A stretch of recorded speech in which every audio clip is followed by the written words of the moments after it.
Ya comienza Mujeres en Movimiento por Sama TV, el canal de la Universidad Nacional de San Juan.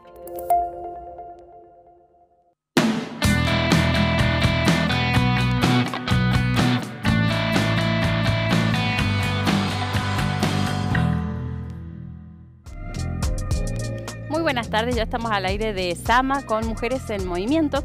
Hoy vamos a hablar sobre la lucha contra las violencias. Y tenemos tres invitadas que son de tres ámbitos diferentes con quienes vamos a compartir muchos saberes en la jornada de hoy. Paso a presentarles. Bienvenidas a las tres primero. Gracias por estar acá en el penúltimo programa del año. Bueno, tenemos acá primero a Melina Pelayes. Bienvenida, Melina. Ella es licenciada en Trabajo Social. Actualmente es coordinadora del Centro de Acceso a la Justicia del Departamento de Rawson, que depende del Ministerio de Justicia y Derechos Humanos de la Nación. Romina Castro. Bienvenida, Romy. Muchas gracias. Ella es técnica universitaria en biología, es docente del nivel medio, es referente política del departamento de Albardón, es integrante de la agrupación Causa Docente y del movimiento de mujeres sanjuaninas. Bienvenida, Romy. Y Virginia Cantoni. Hola. ¿Viri te dice? Sí. Me decía Virginia. Para quienes no sabían cómo se llama Viri, Virginia Cantoni. Ella es militante autoconvocada de Uno Menos, San Juan, y estudiante de Sociología de la Universidad Nacional de San Juan. Bienvenida. Gracias. Bueno, vamos a empezar. Para ponernos en tema, siempre nosotros elegimos algunas placas para hablar de datos. Particularmente los datos de hoy son datos bastante dolorosos, pero es importante ponerlo en palabras. 25 de noviembre, Día Internacional de la Eliminación de la Violencia contra la Mujer. La ONU declaró este día para visibilizar, reflexionar y erradicar todas las formas de violencia contra las mujeres. Vamos a la próxima placa. ¿Por qué el 25 de noviembre? Nosotros siempre hacemos referencia a esto, pero como la audiencia se renueva, es importante contarlo de nuevo. La fecha fue elegida en honor a la memoria de las tres hermanas Mirabal, María Teresa, Patria y Minerva. Fueron tres activistas de la República Dominicana que fueron brutalmente asesinadas el 25 de noviembre de 1960 en la dictadura de Trujillo. ¿Sí? Ellas fueron militantes políticas y sociales. Según la ONU Mujeres, a escala mundial, el 35% de las mujeres ha experimentado alguna vez violencia física o sexual por parte de una pareja íntima o violencia sexual perpetrada por una persona distinta a su pareja. Vamos a la otra placa. El concepto de violencia hacia la mujer comprende todo acto que tenga o pueda tener como resultado un daño o sufrimiento físico, sexual o psicológico para la mujer, así como las amenazas de tales actos, la coacción o la privación arbitraria de tanto si se producen en la vida pública como en la vida privada de las personas. Bueno, eso era para ponernos un poco en sintonía con esto. A lo largo del programa vamos a ir hablando también de otros tipos de violencias, que quizás la violencia física es la más fácil de detectar, si se quiere, pero hay un montón de otras violencias. Acá hay una pequeña placa. Violencia en el ámbito privado o público, económica, psicológica, emocional, política, física. Hay algunas que son mucho más difíciles de dilucidar, de evidenciar, pero que están presentes. Entonces a lo largo del programa vamos a ir detallando un poco más. Y bueno, chicas, ¿cómo es? Las tres son de tres ámbitos diferentes, tienen militancias distintas. ¿Cómo viven ustedes con las mujeres esta situación? ¿Cómo se vivió el 25 de noviembre del 2022, digamos? Pensando que vamos avanzando, vamos cambiando, vamos visibilizando. Bueno, sí, primero buenas tardes y muchas gracias por la invitación a Edith y a la oficina de la universidad, la oficina de igualdad. Primero lo vivimos con compañeras en las calles, haciendo visible nuestro reclamo, que en el 2022 como espacio político reclamamos una reforma judicial feminista, porque creemos que desde la justicia es necesario que se realicen los cambios estructurales y de sistema para que pueda haber un abordaje integral y para que se pueda realmente cumplir con la Ley de Protección Integral de Violencias hacia las Mujeres. Así que lo vivimos muy contentas, a pesar de tanta, tanta violencia. Lo vivimos juntas, acompañadas y reafirmando una vez más que entre todas en las calles, todo el movimiento de mujeres unidas, vamos a lograr estos cambios que se han venido realizando a partir de las diferentes luchas de las mujeres, ¿no? Creo que y creemos desde nuestro espacio político que estos cambios van a seguir siendo necesarios y va a seguir siendo necesario la lucha de las mujeres, tanto en la Argentina como en Latinoamérica. Totalmente. Y bueno, nosotros lo vivimos desde los espacios políticos a los que pertenezco como una jornada de lucha para visibilizar la violencia brutal que han vivido las mujeres históricamente y que siguen sufriendo. Entonces es necesario llegar a toda la población, primero para derrocar o para desterrar estos conceptos erróneos sobre lo que es la violencia en sí, que como vos nombrabas o mencionabas recién, decías, bueno, la violencia física es la más visible, pero en realidad tenemos otros tipos y formas de violencia que sufren las mujeres y es necesario llegar a toda la comunidad con esa información para poder lograr desnaturalizar aquellos actos o hechos violentos que cometemos cotidianamente, pero que son violencia y que muchas personas no lo saben. Y es justamente esta naturalización de los actos violentos que no permite detectar la violencia y las desigualdades. Entonces hay que luchar mucho contra eso. Lo vimos como una jornada reivindicativa para acercar derechos a las mujeres, para que puedan acceder a sus derechos y para que puedan conocerlos, sobre todo. Y con diferentes instituciones del Estado, partidos políticos y organizaciones feministas, ese es el objetivo, abordar la violencia de manera integral, que el conocimiento llegue a todos, poder reflexionar con las mujeres en los diferentes ámbitos en los cuales tenemos participación política, gremial, sindical o partidaria para poder solucionar este flagelo que obviamente, como la fecha lo denota, es un día internacional, nos llega a todas las mujeres en todo el mundo. Bien. Bueno, nosotras lo vivimos de forma muy particular. En realidad tenemos, por supuesto, siempre es una de las marchas más convocadas del año. Convocamos permanentemente en la calle y el 25 de noviembre lo volvimos a hacer y tuvimos varios ejes, ¿no? Como siempre, que son diversos, están en salud, en educación, la violencia patriarcal lamentablemente está en todos lados. Nosotras pusimos mucho foco, no solamente en la aplicación real y el presupuesto real a la 26485, que es algo que no se viene dando en absoluto y por lo que venimos luchando hace varios años, varios, por no decir muchísimo, sino también bueno, en la violencia pública política, que es un tipo de violencia que se sumó en 2019 a la ley y que nos toca recibir ahora y ser foco de esa agresión en este momento por parte del Estado. Entonces, esos fueron los focos más fuertes de la marcha para nosotras este año.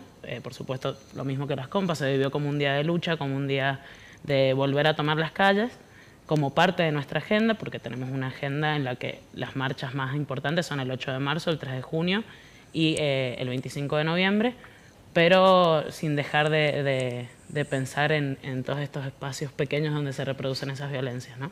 Claro. Bueno, y esto lo de la violencia política también es difícil que se visibilice en el sentido de decir, bueno, esto es violencia realmente, o sea, es una forma de expresar, o sea, es atentar contra la libertad de expresión, ¿no? Es atentar contra la libertad de expresión, es atentar contra la lucha en las calles, de cualquier tipo de militancia.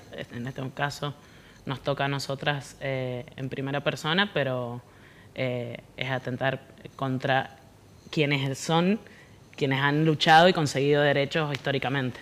Claro. Porque, digamos, no es por rivalizar, pero no pasa lo mismo cuando hay un partido de fútbol, ¿no? Cuando ha habido un partido de fútbol y han habido pintadas al respecto, no ha habido esa persecución política porque era solo un hecho, digamos.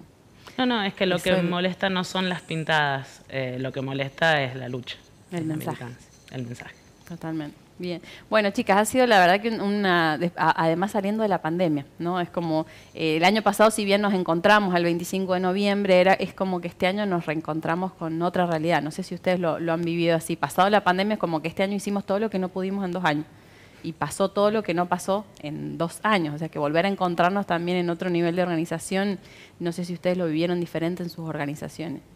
Sí, de hecho obtuvimos una mayor convocatoria por parte de las mujeres, digo, se empieza a también dejar de estigmatizar las marchas feministas, donde se dice, bueno, solamente se pide por el derecho al aborto, o solamente van las aborteras, y se empiezan a sumar otras voluntades también, porque empiezan a conocer la militancia más de adentro. Claro. Bueno, no solamente es esto que sí, lo luchamos, lo visibilizamos y es algo de lo que estamos de acuerdo, pero el Día de la No Violencia, al igual que el Ni Una Menos, son jornadas de visibilización y que ninguna de nosotras, de hecho las estadísticas lo demuestran, todas en algún momento hemos sufrido algún tipo de violencia, y más en un contexto político también, donde la vicepresidenta fue víctima de un intento de magnicidio, que me parece que no es poca cosa.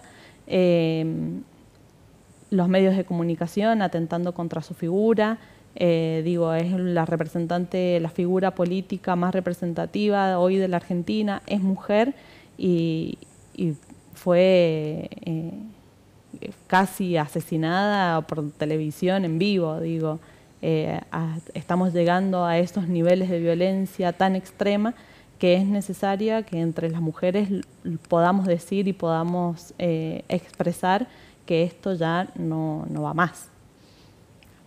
Sí, yo creo que la pandemia, por ahí analizando un poco, fue un momento en el cual la violencia no paró, no cesó, pero sí pudimos verla de otra manera, o no se veía prácticamente, porque las mujeres que eran violentadas lo sufrieron mucho más adentro de sus casas, ¿no? Los perpetradores o los hombres violentos, la verdad es que encontraron el ambiente propicio para, sobre todo, recrudecer la violencia. Y las agrupaciones, los movimientos feministas, la verdad es que no dejamos de trabajar en pandemia, pero sí tuvimos que buscar otras herramientas para hacer el trabajo que hacíamos en territorio, que hacemos ahora actualmente en territorio con las mujeres, y ya no podíamos hacerlo cara a cara y buscábamos otras herramientas mediante videollamadas, videoconferencias, pero la verdad es que el trabajo del feminismo no cesó durante la pandemia.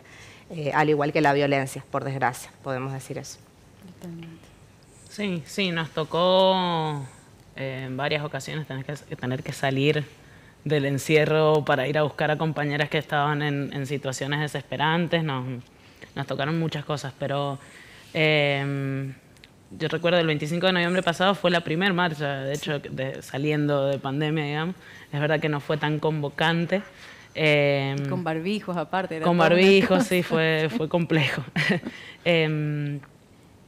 Pero bueno, yo creo que la militancia y justamente tiene ese granito de tener la necesidad, no porque te estén pagando, no porque sino que realmente crees en lo que estás haciendo, entonces tenés que poner absolutamente todo de vos.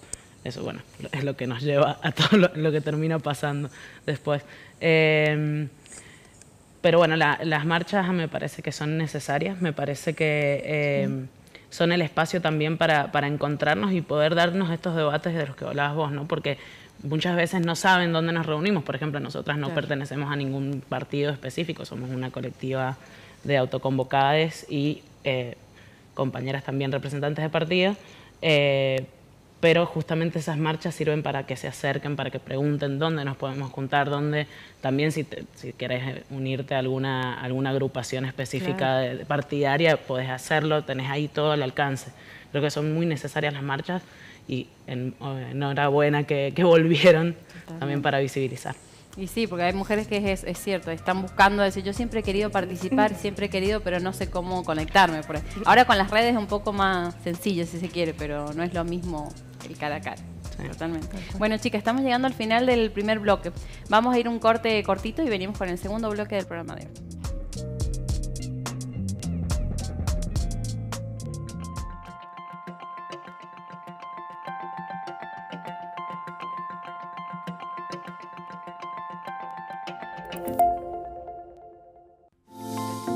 Sama es mundial. Por la clasificación, Argentina enfrenta a Polonia, buscando los octavos de final. Desde las 16 horas, con la previa por la pantalla pública. Por Sama TV Mundial, el canal de la Universidad Nacional de San Juan. Plan de fortalecimiento de la investigación científica, el desarrollo tecnológico y la innovación en las universidades nacionales.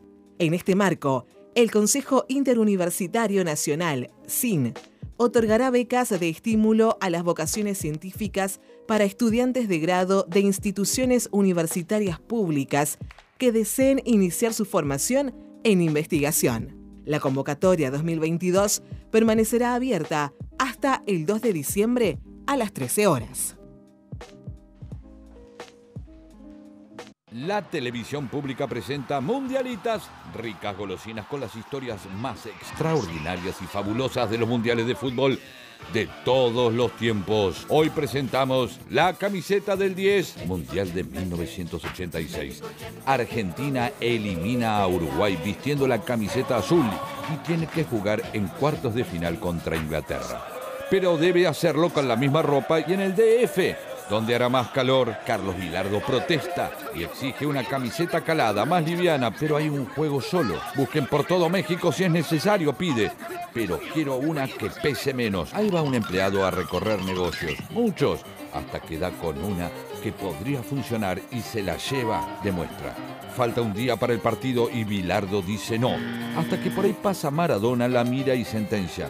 Con esta le ganamos a los ingleses, dice, y no se habló más. Las empleadas del predio se pusieron a coser unos escuditos improvisados de la AFA, sin laureles, y a falta de números pegaron unos plateados de fútbol americano. Al otro día, gol con la mano y el mejor gol de la historia. Ambos de Diego, los ingleses a casa. Pero antes, Steve Hodge se cruza con el 10, pide un cambio de camiseta y se queda con el trofeo. Maradona vuelve al país con una insulsa casaca blanca. La verdad que salió ganando Hodge. Esto fue Mundialitas, exclusivo para la televisión pública. En cualquier momento volvemos con más grajeas de los mundiales de fútbol de todos los tiempos.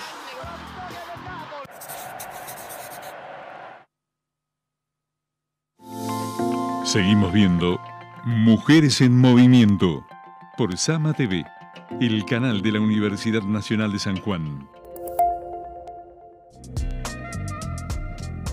Bien, segundo bloque del programa de hoy. Seguimos hablando con las chicas sobre diferentes tipos de violencia. Vamos a compartir otras placas más que tenemos preparadas para hoy. Vamos a hablar de qué es lo que sostiene la violencia de forma estructural.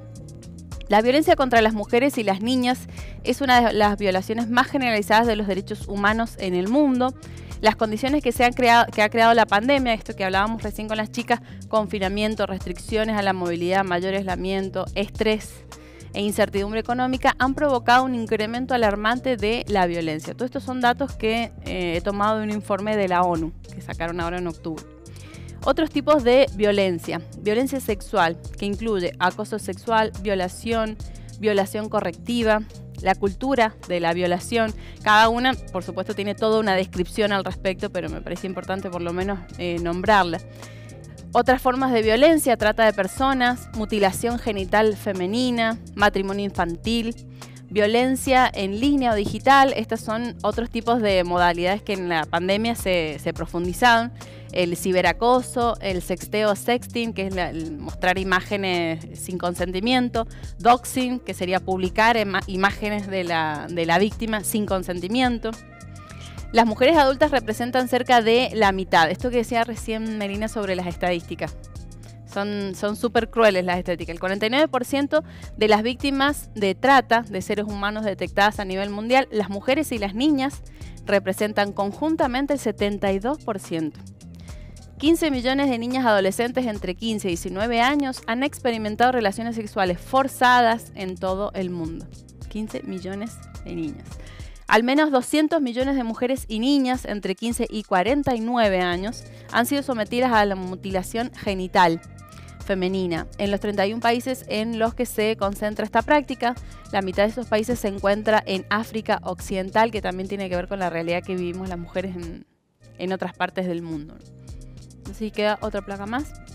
Me parecía importante compartir todos estos números porque estos 31 millones, 15 millones, estamos hablando de personas, de vidas, y eso es lo que nos duele.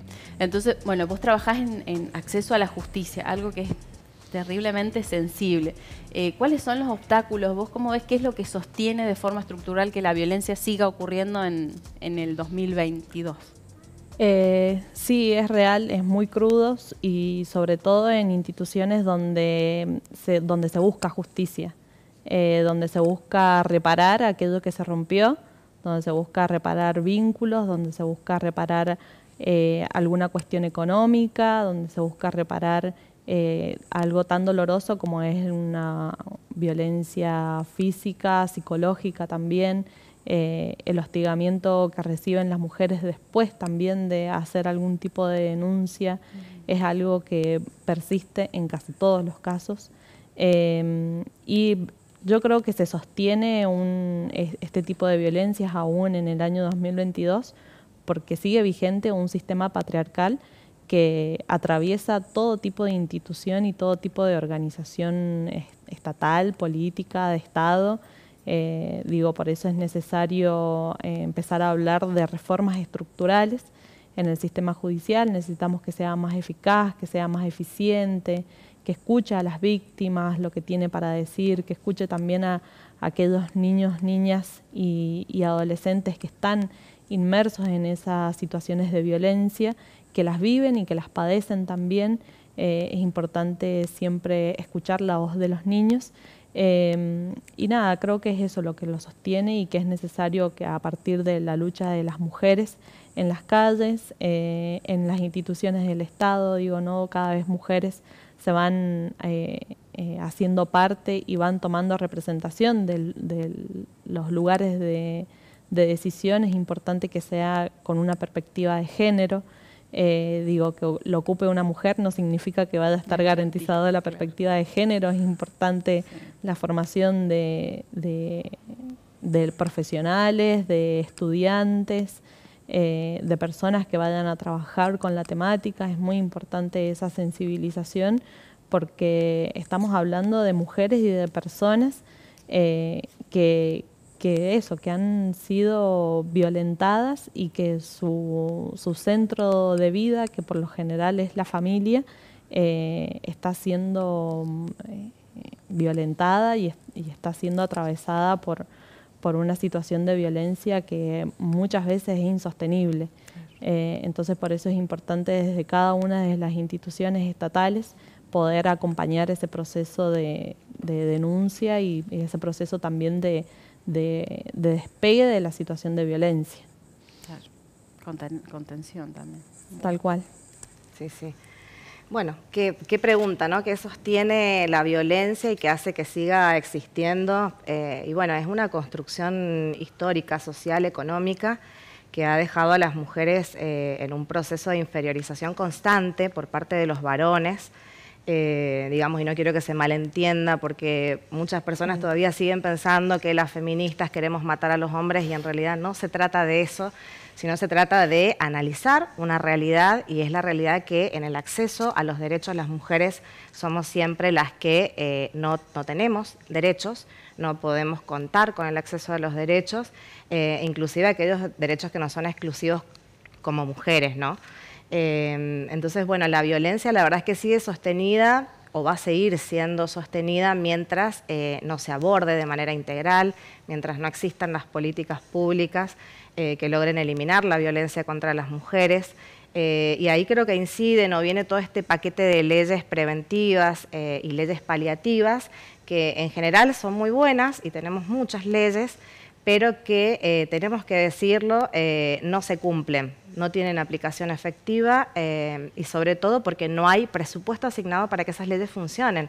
Hay una gran cantidad de programas que se desprenden de estas leyes, que son muy buenos también, pero que articulan a nivel nacional con los municipios, por ejemplo, pero que no llegan a concretar el objetivo, no alejan a las mujeres de la violencia o lo hacen de manera muy efímera, por un corto tiempo, y las mujeres después vuelven a su vida de violencia rutinaria, ¿no? Entonces, me parece que apostar a que las leyes tengan una efectiva aplicación es fundamental. Y en eso las organizaciones sociales también ponemos el cuerpo, vamos al territorio, hacemos trabajo con las mujeres, tratamos de acompañar a las políticas de Estado. Y yo creo que dan cuenta de ello, por ejemplo, la formación que tuvieron las promotoras en prevención de violencia de género, que son las mujeres de los pueblos, de los diferentes departamentos, que se formaron, tuvieron etapas de formación para poder acompañar a las mujeres que sufren violencia. tuvieron un reconocimiento institucional, pero buscamos que en el futuro también tengan un reconocimiento económico, porque su exposición en estos casos de violencia es muy grande, es muy fuerte, y la verdad es que no es fácil acompañar a una mujer que sufre violencia en cualquiera de sus formas o de sus tipos. Entonces, bueno, digamos, es una parte de las luchas, porque recién hablamos que, bueno, cómo vivíamos el 25 de noviembre como una jornada de lucha, y muchos se preguntarán, bueno, ¿qué es luchar? Y bueno, cada etapa histórica la verdad es que atraviesa diferentes formas para luchar. Y nosotras creo que, bueno, visibilizamos un poco en la calle lo que hacemos puertas adentro en las organizaciones a través de las gestiones, desde escribir una nota para presentar a la ministra de Salud, por ejemplo, y un montón de cuestiones que van haciendo que las mujeres vayamos modelando esta sociedad que queremos que sea más igualitaria, con mujeres más emancipadas, ¿no? Y más autónomas. Hay muchas mujeres que ahora participan del Consejo Provincial de la Mujer, participamos de los encuentros nacionales de mujeres, que son momentos muy importantes para nosotros representan un espacio en el cual las mujeres nos encontramos en los debates de manera horizontal, porque la palabra y la experiencia de una mujer pesa lo mismo y vale lo mismo que la de la compañera que está en un taller, cualquiera sea los talleres en los que participe. Estas son las instancias de lucha, son un montón, digamos, tenemos un montón para hablar de las formas en las cuales las mujeres luchamos, y creo que hay otras leyes importantes preventivas como la educación sexual integral que también nos ayudarían mucho, porque hay que entender que la antesala a la violencia tiene que ver con la formación de los individuos desde los estadios tempranos de desarrollo, desde la niñez. Entonces, si en las escuelas todavía no podemos instalar esta ley que debería estar cumpliéndose desde hace 15 años, creo que vamos muy atrasados y hemos perdido mucho tiempo. Totalmente. Viri. Sí, sumaría un poco, nosotros hablamos mucho de mujeres y disidencias, por no nombrar a todas las disidencias, ¿no? Pero mujeres y disidencias, porque me parece que también la falta de derechos ahí es muy grande y la violencia patriarcal es muy grande. Repetime la pregunta. No, según tu opinión, ¿qué ves que es lo que sostiene todavía, además de lo que han dicho las chicas, qué sostiene la violencia patriarcal? Sí, sumando también, bueno, yo estuve pensando desde que nos lo planteaste en esto de que es histórica, es cultural, es social, la violencia de género específicamente, o violencia patriarcal, violencia machista. Pero ¿qué lo sostiene actualmente, por lo menos, además de todo esto? Para mí es la falta de decisión política. No hay real decisión política en aplicar las leyes, que son leyes modelos, leyes divinas, pero no solo no se aplican, sino que se tuercen y se violenta con las mismas leyes a quienes van a denunciar por violencia. Entonces es muy complejo, también a quienes vamos a acompañar esas denuncias se nos violenta. Entonces, si no hay una decisión política real, si no hay, por ejemplo, real aplicación de la ley Micaela, digamos, como enseñanzas reales a quienes actúan recibiendo esas denuncias para que no violenten, para que no revictimicen, yo creo que no hay forma, digamos, de que esto avance, porque nosotras y nosotros hacemos un trabajo arduo en las calles, como dije recién, sin esperanza de remuneración ni nada por el estilo, sino simplemente porque creemos en esto. Y no hay receptividad del otro lado. Entonces, si no hay receptividad, si realmente no se aplican como se deben aplicar y se tuercen y se violenta a quienes van a denunciar, o se reciben denuncias de violentos en contra de las pibas violentadas, y se complejiza muchísimo. El CAVIG no funciona. Es así de simple. O sea, yo no me estoy yendo contra las personas particulares que trabajan ahí ni nada, sino simplemente decir que no funciona como debería estar funcionando. Esas personas no saben cómo tratar a víctimas de violencia de género. No siguen la ley tampoco, porque se aplican la ley de familia, que ya no debería tener vigencia en estos casos. Está la 26485, que es una ley divina, entonces que se aplique realmente, integral, que se aplique realmente esa ley y que se le dé presupuesto real a esa ley, y que se enseñe realmente, no solamente a los actores judiciales, sino también a los medios de comunicación hegemónicos, para que no perpetúen las violencias que ya vienen ocultas, si se quiere, la psicológica, la sexual, las que no se ven como la física, que tampoco muchas veces se ve, porque si no terminan en muertes, digamos, o sea, te terminan recibiendo denuncias solamente cuando estás muerta. Porque si no, no te reciben denuncias, no sé si tenés a un chabón, perdón que lo diga así tan burdo, pero si tenés a un chabón que te está llamando todos los días para amenazarte, sutilmente, lo que sea, no tenés pruebas, vas y decís, che, me están amenazando, te sacan. Y eso no puede suceder, es así de simple. Tienen que recibirse las denuncias, tienen que acompañarse a las víctimas, tiene que haber una aplicación real y una decisión política que no está. O sea, el Consejo existe, nosotros también somos parte, pero no es vinculante, no se nos escucha, estamos luchando, o sea, nos ha servido muchísimo para conocernos y encontrarnos entre nosotros, pero, y para poder obviamente sumar en las calles, pero no se nos está escuchando desde arriba. Es como darnos migajas para decir quédense calladas, y no puede pasar eso. No, y tampoco nos hemos quedado calladas. No, por supuesto. Claro, pero tampoco funcionó. No, sí, bueno, ahora vamos a hablar de esos datos terribles, digamos, que el último eslabón de la violencia, los femicidios. Lo que decías recién de la capacitación en Ley Micaela, todas las promotoras que lo han hecho de forma gratuita, dedicándole mucho tiempo, mucho esfuerzo a la casa, la vida, todo, se han formado. Y actores judiciales no se han formado. No se forman. Y tienen un trabajo no y claro, o sea, es algo, o sea, sí se puede, es cuestión de voluntad totalmente. Pero bueno, estamos llegando al final del segundo bloque, vamos a ir a un corte y venimos con el tercer bloque del programa de hoy.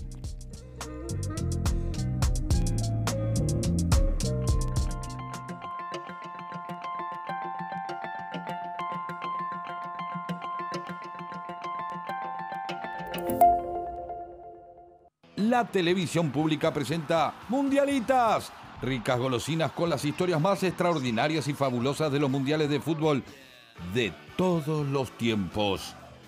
Hoy ponemos la lupa sobre el tercer rival de la Argentina, Polonia.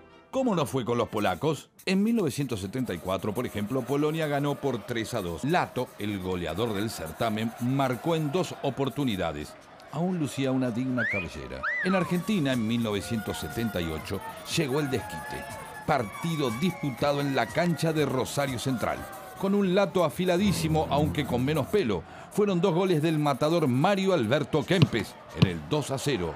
Y a cobrar. Aquella noche, Kempes se convirtió en héroe. El arco argentino estaba descubierto cuando Lato cabeció. La pelota iba a entrar, pero Kempes hizo una estirada descomunal y la sacó en la línea. Justito, ahí, sí, penal para Polonia. Lo pateó Deina y Filiol lo atajó. Un dato final, Messi ganó el reciente Balón de Oro cuando todos creían que lo ganaría el polaco Roberto Lewandowski. Tranquilos, ya se verán las caras en Qatar. Esto fue Mundialitas, exclusivo para la televisión pública. En cualquier momento volvemos con más grajeas de los mundiales de fútbol de todos los tiempos. La Universidad para Adultos Mayores, por un nuevo proyecto de vida, tiene abiertas las inscripciones para el ciclo 2023, de lunes a viernes de 18 a 20 horas, en la Escuela Antonio Torres, calle General Hacha 426 Sur. Se reciben hasta el 9 de diciembre próximo. Secretaría de Extensión Universitaria, Facultad de Filosofía, Humanidades y Artes.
Publicaciones Editorial Universidad Nacional de San Juan.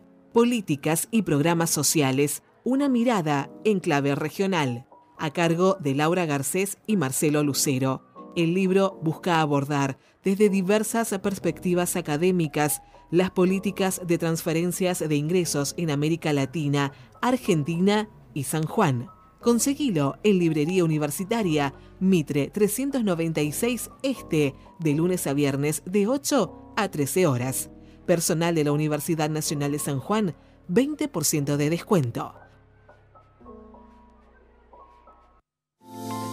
Seguimos viendo Mujeres en Movimiento por Sama TV, el canal de la Universidad Nacional de San Juan. Bien, tercer bloque del programa de hoy. Vamos a seguir pasando algunas estadísticas y datos, seguimos contando con las chicas. En este bloque vamos a hablar sobre lo que llamamos el último eslabón de la violencia, que son los femicidios. Las cifras de la violencia contra las mujeres y las niñas sigue siendo preocupante. 1 de cada 3 mujeres se ve afectada por algún tipo de violencia de género y cada 11 minutos muere una mujer o niña asesinada por algún familiar.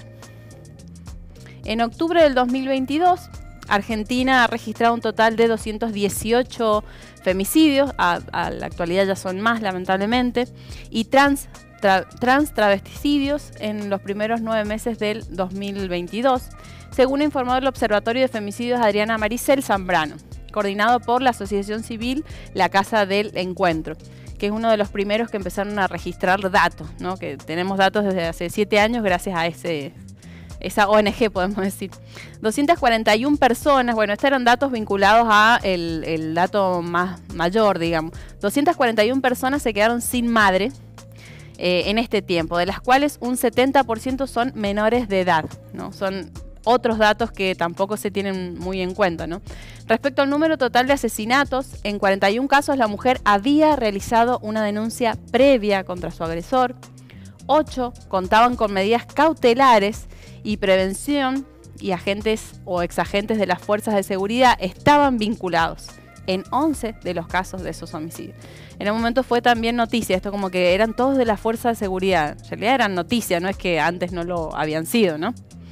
Además se presume, de los datos iniciales que dijimos, 7 víctimas estaban en el mundo de la prostitución o sufrían trata, porque no terminó de ser dilucidado, pero 7 personas están o en situación de trata o en el mundo de la prostitución, no se sabe si de forma voluntaria. 9 estaban embarazadas, 11 tenían indicio de abuso sexual, 14 eran migrantes, 4 eran de pueblos originarios y 29 femicidas se suicidaron después de haber perpetrado el femicidio. Aquellas que llegan a la justicia, esto lo dice la Casa del Encuentro, aquellas que llegan a la justicia pidiendo ayuda deben encontrar un Estado presente, que priorice las medidas destinadas específicamente a la protección y prevención de la violencia en todas sus expresiones. Esto que decía recién Viri, la cantidad de los números, estamos hablando de personas, ¿no?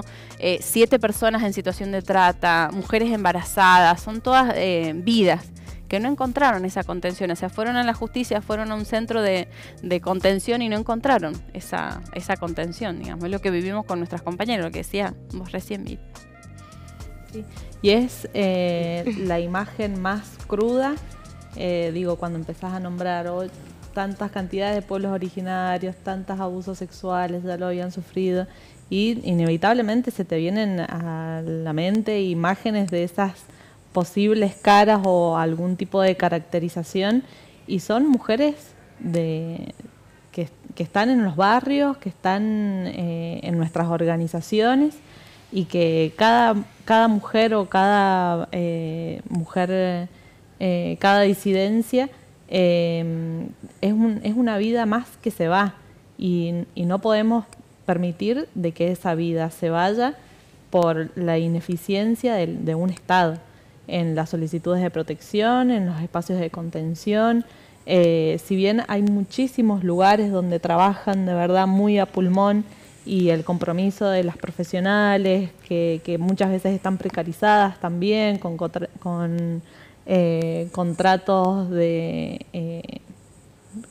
digamos, muy precarios, y hacen un trabajo muy a pulmón. Eso también es importante reconocer, porque son profesionales que se han formado, que tienen una perspectiva de género, y que muchas veces la misma institución pone esos límites, entonces por eso hablamos de un cambio estructural de un sistema político en la justicia, en lo legislativo. Tenemos leyes, como decían las compañeras, que son que son como de vanguardia, de vanguardia de Latinoamérica y del mundo, y no puede ser que no se haga un cumplimiento efectivo porque hay un sistema que lo elabora pero que al mismo tiempo lo rechaza. Entonces es necesario poder realizar ese cambio estructural. Como hablaban las compañeras, hace 16 años que tenemos una ley de educación sexual integral y todavía no se puede cumplir.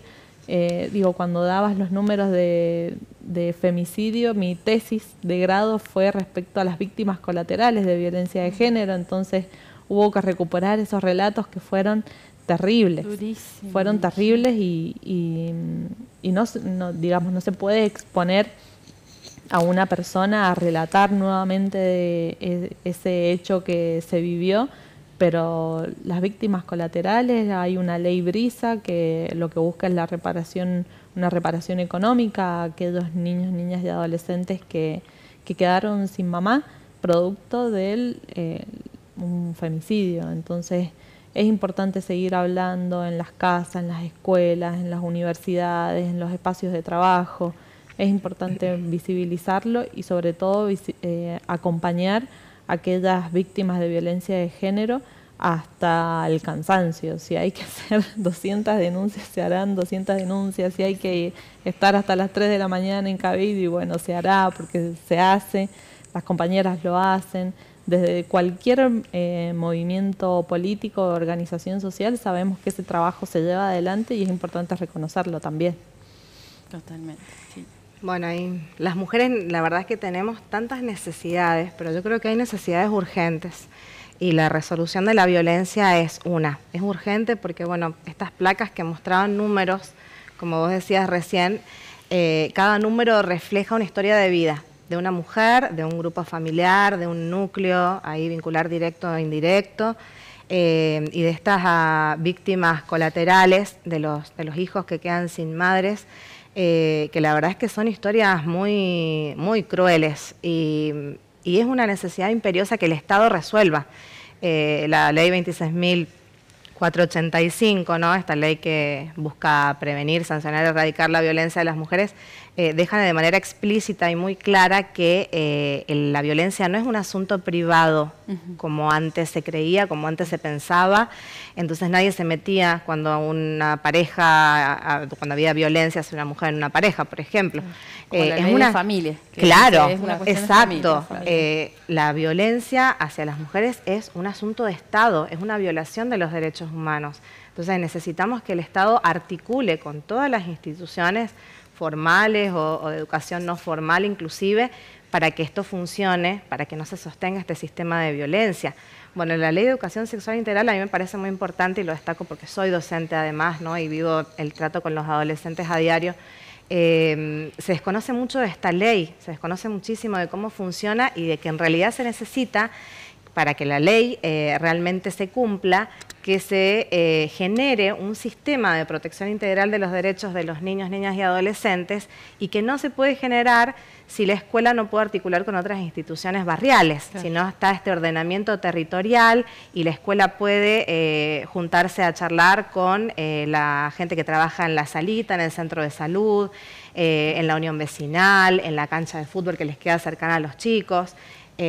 Tenemos que hacer que este sistema funcione y eso actualmente no ocurre, porque muchas veces preguntan, bueno, la ley de educación sexual se lleva a cabo en San Juan, se está cumpliendo y sí, te salen a decir un montón de mandatarios de gobierno y eso no es real.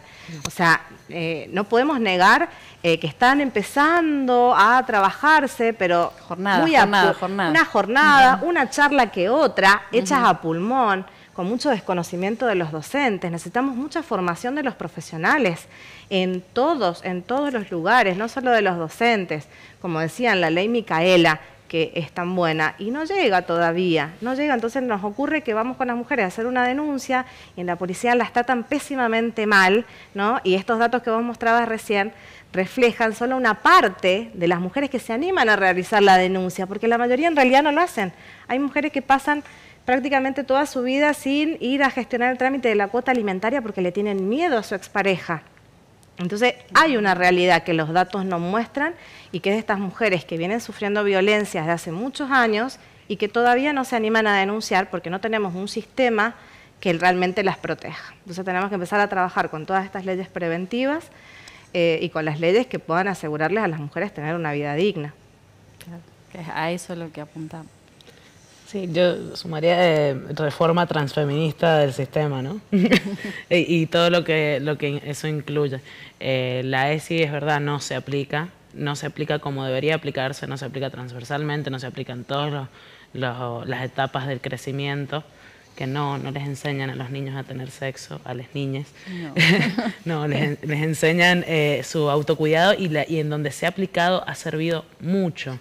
Han saltado muchísimos abusos intrafamiliares, que San Juan es una de las provincias, no recuerdo ahora números, pero es una de las provincias que más abusos intrafamiliares tiene. Creo que hace un par de años era 98% de las denuncias eran intrafamiliares, y eso me lleva a mí también, porque en esto del cambio del sistema completo no es solamente el educativo o el de salud, volvemos al judicial, cuando tenemos a madres protectoras, que bueno, es una organización particular, pero hay un montón de madres que están denunciando a los progenitores de sus hijas por abusos sexuales, y no solo no se las escucha, sino que se las criminaliza, se las persigue. Después del 8 de marzo, cuando nos llegan las causas a nosotros, también al mismo tiempo en los expedientes cerrados de compañeras militantes que luchan por sus hijas, las convocaban y les decían: ¿por qué con fotos? ¿Por qué estuviste en la marcha del 8 de marzo? No. Entonces, ese sistema completo no solamente no está haciendo nada, sino que está trabajando para que no se apliquen las leyes, para poder seguir violentando, para poder seguir persiguiendo a niñas, mujeres, disidencias. Sí, se necesita un cambio completo del sistema, porque termina siendo el Estado el primer femicida y termina matando a las compañeras, termina asesinando. Entonces, no es que, recién escuchaba, no me acuerdo quién lo dijo, no se merecen, no me acuerdo cómo era la frase, pero no que morirse básicamente o irse, y no se van, nos las quitan y nos siguen quitando compañeras. Entonces nosotras siempre hablamos de que no somos nosotras nada más marchando ahí, somos nosotras y todas las muertas que cargamos en la espalda, porque el sistema no se hace cargo de lo que hace, que termina siendo el primer femicida.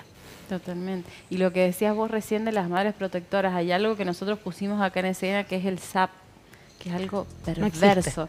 No existe. O sea, el síndrome de alienación parental y revictimizar a las madres que inventan cosas. O sea, es terrible, es perverso. Fue creado e inventado por un psiquiatra acusado de abuso sexual contra sus hijos. O sea, perverso, pero desde donde lo vea, es terrible, es terrible. O sea, en lugar de acompañar las infancias, revictimizar a una mujer que está tratando de cuidar a su hijo, a su hija, es tremendo. Y de entregar de vuelta a los niños con sus progenitores. La revinculación.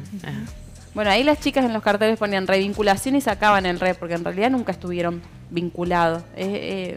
Una vinculación forzosa, una revinculación es violencia, totalmente. Sí. Y además, ¿qué construís en esa infancia? ¿No? Si la misma justicia No, la verdad que es tremendo. Es tremendo. Sí. Pero bueno, estamos llegando al final de... La verdad que este tema da para más, dijimos. La semana pasada no pudimos hacerlo en vivo, pero este tema es muy extenso y hay mucho para hablar. Pero estamos llegando al final del tercer bloque. Vamos a ir un corte cortito y venimos con el cierre del programa de hoy.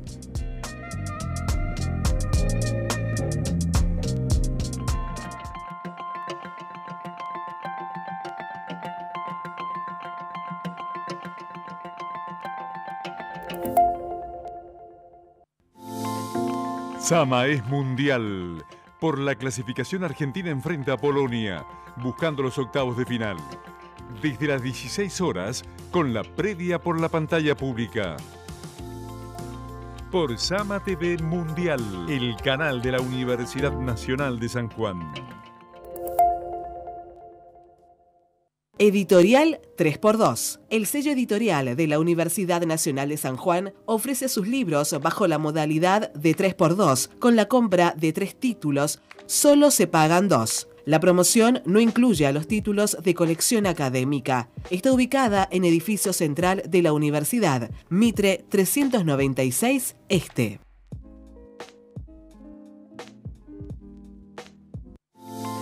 Seguimos viendo Mujeres en Movimiento por Sama TV, el canal de la Universidad Nacional de San Juan.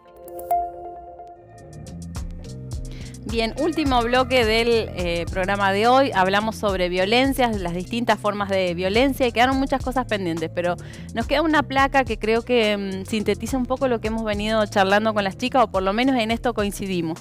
La lucha contra la violencia requiere de visibilización, concientización y compromiso social, pero principalmente requiere de presupuesto a nivel nacional, provincial, en cada municipio y dependencia. La declaración de emergencia en violencia a nivel nacional sin presupuesto asignado no alcanzará. O sea, peleamos porque se declare la emergencia, pero si no tiene presupuesto asignado, estamos en la misma, digamos. Y aclaramos cada municipio y dependencia, porque esto, por ejemplo, aquí está el CADIC, pero en otros lugares hay otros organismos, dependencias de los municipios, todas esas dependencias sin presupuesto, con personal precarizado, estamos en la misma, digamos, es como una lavada de cara. Y bueno, acá compartimos también un tríptico que hicimos desde la oficina, ¿no? Nosotros decimos, bueno, necesitamos mejorar los mecanismos de comunicación, pero principalmente que las mujeres sepan que pueden denunciar, que tienen que hacerlo, que vamos a acompañarlas. Y en la universidad también tenemos la oficina que estamos para escuchar, para acompañar. Así que, chicas, nos quedan minutos para un mensaje final a la audiencia de todo lo que hemos hablado hoy. Algo les ha quedado pendiente, seguro, pero un mensaje final. Sí. Bueno, el mensaje final es esto que mostraban en la placa. Necesitamos más presupuesto para que el abordaje sea integral, sea protector, que haya un Estado que proteja a las mujeres víctimas y mujeres y disidencias víctimas de violencia de género, que no lleguen más femicidios, que no nos quiten más vidas de compañeras, y poner a disposición, al igual que la Oficina de Género, el Centro de Acceso a la Justicia. Tenemos 2 oficinas en la provincia, uno en Rawson y el otro en Capital. Están a disposición también para recibir denuncias, para hacer los acompañamientos, realizar orientación acerca de cuáles son los procedimientos y los pasos a seguir en caso de violencia, porque es real que hay mujeres que todavía no saben a dónde acudir en caso de realizar una denuncia. Están las puertas abiertas siempre para cualquier consulta o cualquier gestión que se pueda realizar desde los CAJ. Buenísimo, es buenísimo saberlo y darlo a conocer. Exacto. Sí, sin duda alguna, bueno, la falta de presupuesto condiciona todo, pero tiene que ver con las políticas basadas en la conciencia de nuestros gobernantes, que las mujeres tengamos una real participación en la vida política y en las acciones y las decisiones que se toman. Necesitamos cambiar muchas estrategias de gobierno también.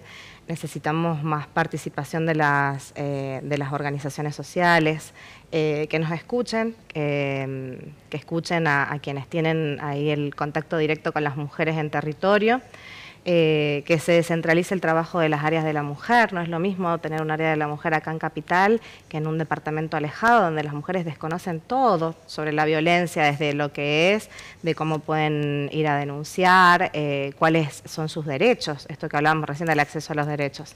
Entonces necesitamos esto, necesitamos más profesionales formados en todos los ámbitos, que puedan atender con perspectiva de género a las mujeres. Y bueno, y necesitamos mujeres que participen siempre muy activamente para que puedan lograr ser mujeres empoderadas, es decir, que puedan desarrollar sus habilidades, que puedan mostrar su potencial no solo en el ámbito individual, sino también en el colectivo. Totalmente. Sí, yo iba a hablar justamente de eso, acuerdo completamente con lo que dijeron, tiene que haber un cambio sistemático, y también hay espacios que no están tan burocratizados, que no están tal vez, entre comillas, dentro del sistema, donde también se pueden acercar, que por ahí son espacios más amorosos, más A ver, por supuesto siempre vamos a intentar acompañar a las denuncias, pero hacemos acompañamientos desde el amor, desde el cariño, desde la contención. empatía y la contención, exacto. Entonces estamos también de este lado, que se acerquen a las calles, que militen, que se informen, que lean, porque hay información, hay mucha información, para que podamos cambiar de a poco, como venimos haciendo el sistema y la sociedad en general. Me parece que sumándole a lo que es lo institucional, también para las grandes revoluciones siempre han empezado desde la calle, entonces es necesario que tomemos las calles y que las hagamos nuestras. Totalmente, totalmente. A pesar de todo el esfuerzo que hagan para supuesto. sacarnos de la calle, todas esas cosas como que nos empoderan y Sí. nos hacen salir más. Y nos unen también. Y nos unen. Y saludos a organizaciones, aprovechen ahora porque después les van a pasar. A Ni Una Menos, Ni Una de Menos. Zampa Antifascista. Muy bien. A los chicos de la agrupación Causa Docente, al movimiento de mujeres sanjuaninas, a mis compañeras queridas de Albardón, a todos, a la familia, amigos, a todos. Niños. Sí, a los compañeros de Rawson, del Frente Patria Grande, ahí siempre bancando los trapos. Buenísimo, buenísimo. No, también es importante que sepan a qué espacios pertenecen, que la gente sepa que son parte de esto. Así que a las tres, muchísimas gracias. Nos han quedado cosas pendientes. Sí. A ver, bueno, Romy no, pero es el primero al que viene, no al último. No sabemos. Si el año que viene seguimos, posiblemente Volveremos. las vamos a volver a citar. Muchísimas Ahí está. gracias por todos estos saberes compartidos y que la calle nos vuelva a encontrar juntas. Siempre. Gracias. Como siempre, Muchas gracias. Edith. Y nosotros, bueno, cerramos el programa de hoy, que no es el último, nos queda todavía una perlita para el 7 de diciembre, que es el Día de la Mujer Universitaria, de las mujeres universitarias, así que vamos a hacer un programa especial de mujeres en movimiento para cerrar este año, que ha venido súper cargado con todo.